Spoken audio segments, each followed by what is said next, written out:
به نام خدا فینال وزن 87 کیلو غلامرضا شاه غلام ایران کشتی داره. داور سوتا میزنه، کشتی آغاز میشه. یه کشتیگیر خوش نفس غلامرضا، فشار میاره، خوش تکنیکه.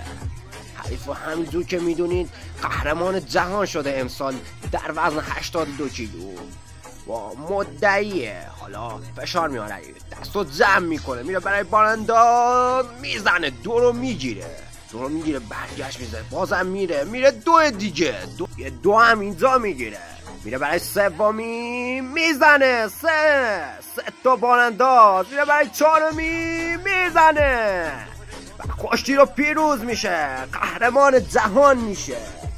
در کمتر از یک ماه قهرمان بزرگسالان شد، حالا هم اومده قهرمان امیدا شده. ادای احترام میکنه، کشتیگیر بزرگیه، آینده داره، واقعا جای تقدیر و تشکر داره. کشتیگیری واقعا آماده، در کمتر از یک ماه 2 طلا